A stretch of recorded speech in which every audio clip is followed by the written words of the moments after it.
Okay, there we are. Well, hello, Drew. Thank you for joining us today to share a little bit more about the CQI Q Processing course. Of course. Um, yeah, to get us started, can you share a little bit more about yourself and your relationship to Atlas? Yeah, sure thing. I have been somehow working in the coffee industry for 26 years now. And 13 of those years, so I guess half of it, I spent having a lovely time working as part of the Atlas community, running the coffee lab, and I started an education program at Atlas. And then in 2022, I shifted to independent work. So now I'm currently working as an independent coffee education contractor, where I get to continue coming alongside people and just enjoying the learning process because coffee always gives us new things to learn about, especially in the area of roasting and quality control, QC, cupping, and coffee processing. So that's a little bit about me. Wonderful. Thanks for sharing. We were very sad to have you evolve your role, but so happy to have you still be a part of Atlas as an educator. Yes, I feel continue to use we when I talk about Atlas because I still feel very much a part of the community with Atlas, and I love that I get to continue to do education here at Atlas. Atlas and Drew forever. Yes, indeed. So next up, we have the CQI Q Processing course on October 22nd and 23rd. It's going to be an in-person class, 2 days at the Atlas Lab in Edmonds, Washington. For folks that haven't visited our office, we're just north of Seattle. It's a tiny coastal town.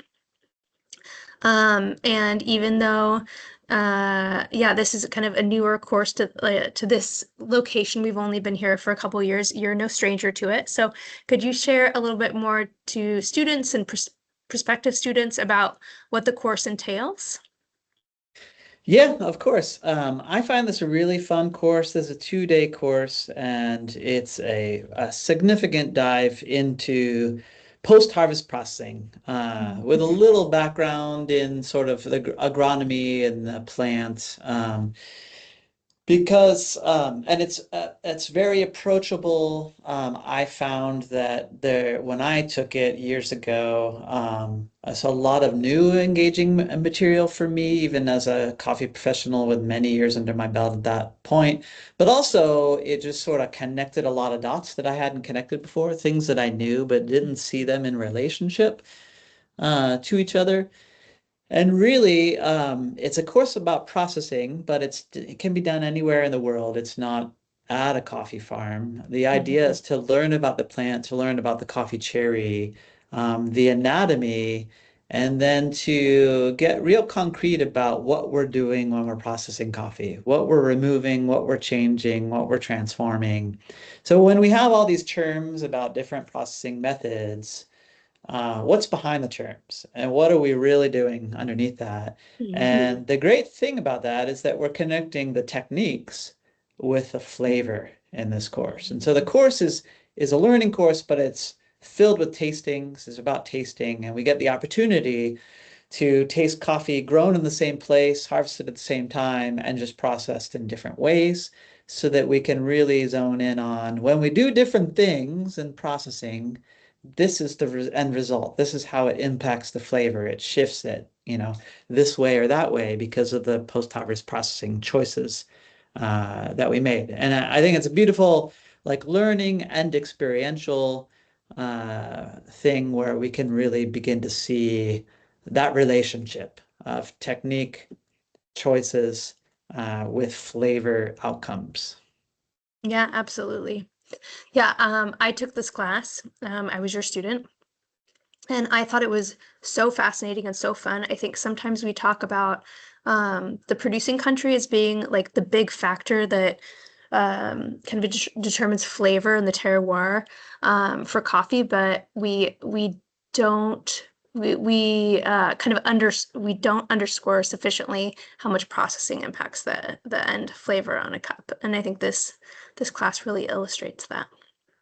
So since this class has been created or launched, it really feels like in the last few years, like processing has just kind of blown up. You know, now we have co-ferments, which feel like kind of newer on the scene in the last few years, and endless experimentation. How does this class take into account like the multiplicity of coffee processing methods?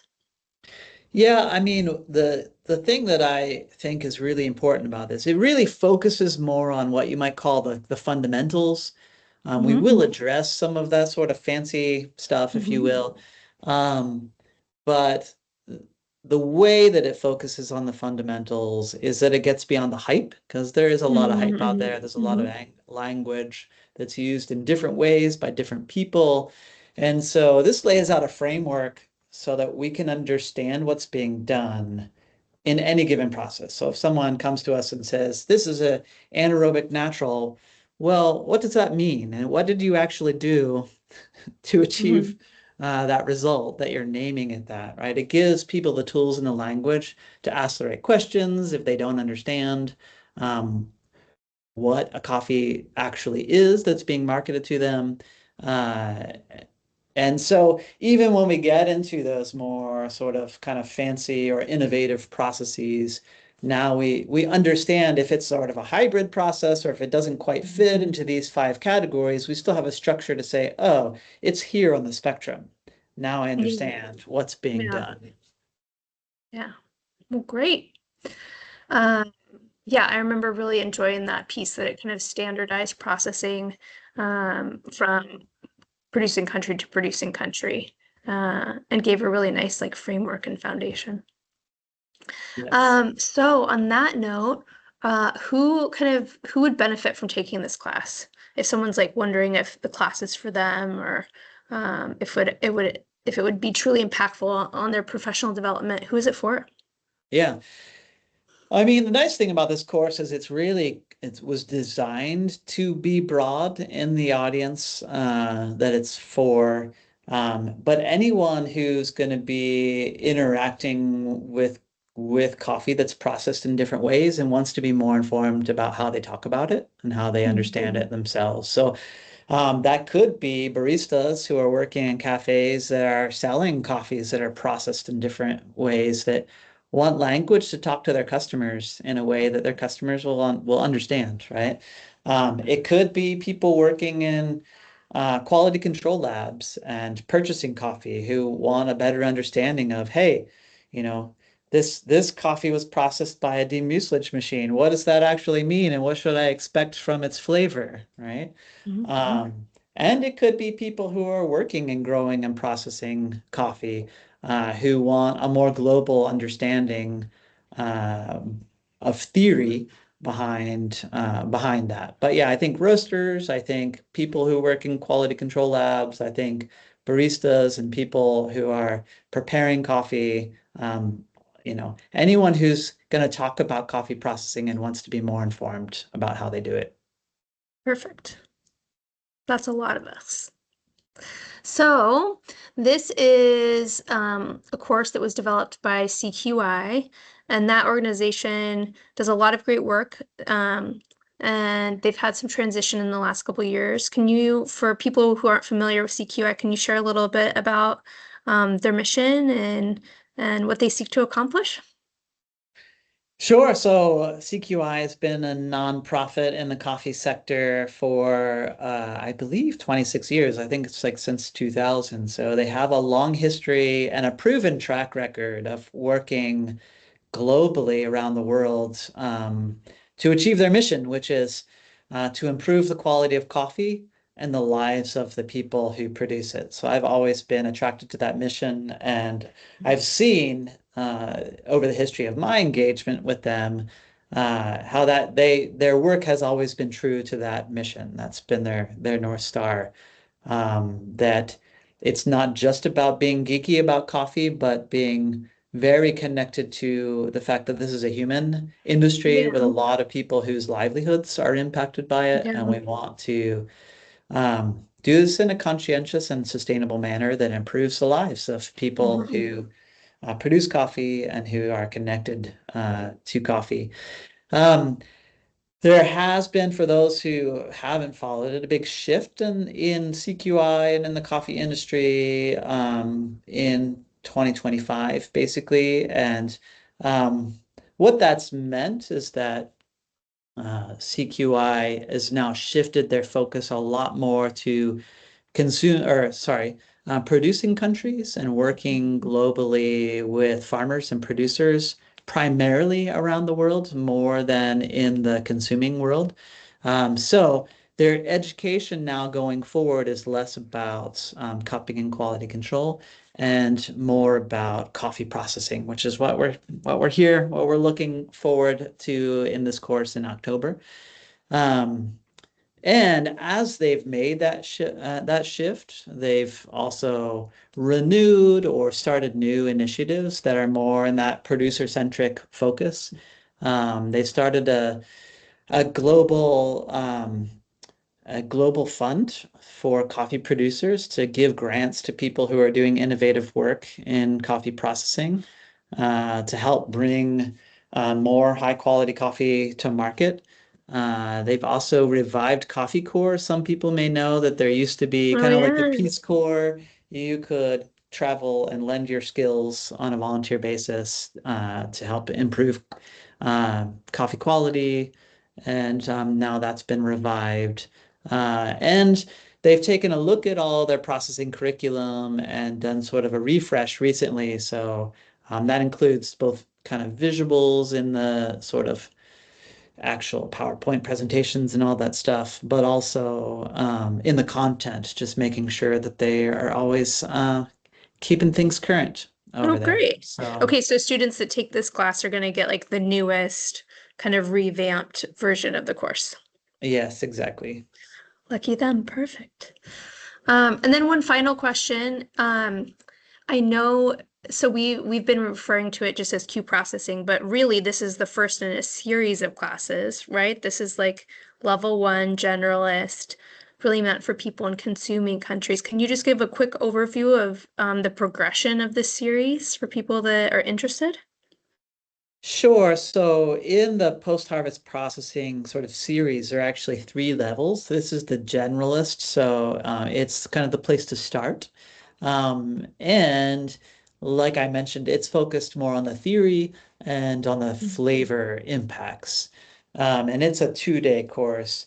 And then for those who are interested and who find the the technique and interesting and the skills necessary. The second level, called the professional level, is actually a 6-day course that's delivered at a coffee mill. So it has to be at a place producing coffee. It's a wonderful experience of actually getting your hands dirty and working and processing in a mill, actually producing natural coffee, producing washed coffee, honey coffee, and so on, seeing what it actually takes to do this, measuring, learning how to capture the data and to pay attention to things and how to achieve the results that you're looking for. That course is more focused on the sort of fundamentals of processing, Mhm. kind of making sure that people have the skills to at least avoid defects and understand best practices in the industry. And then there is an expert level that is actually a lot more academic, and it's kind of the graduate school, if you will, of processing, where you're engaging online for a number of months in group work and reading academic articles of like scientific research in coffee. And then there's everyone does like a final project that you're accountable for. And a portion of it is at Origin where you're actually working and doing experiments with coffee. So it's like a year-long cohort process that is really, really fascinating, but also like a heavy lift. It's like an academic Yeah, program in the science of coffee processing. as it should be. What an inspiring progression. And I'm so grateful that we get to offer the first stage of it. So cool. Well, great. Yes. I hope that this provides a lot of, I don't know, enthusiasm and intrigue for people who are interested in taking the class. Should people have questions, where is the best place for folks to reach out to you? in the meantime? Sure. The best place is probably by email. You can reach me at drew@drewbillups.com with any questions or thoughts. Perfect. And people, of course, can, this Q&A after the fact is going to live on the Atlas education page for this actual course. So people are going to find it there. And people can reach out to education. Our email is going to be linked in the course description as well. Thank you for joining us. I'm so excited to see you in person in October for this class. Yes, thank you for having me, Chelsea, and I look forward to running this course in October. Yeah, see you soon. Bye.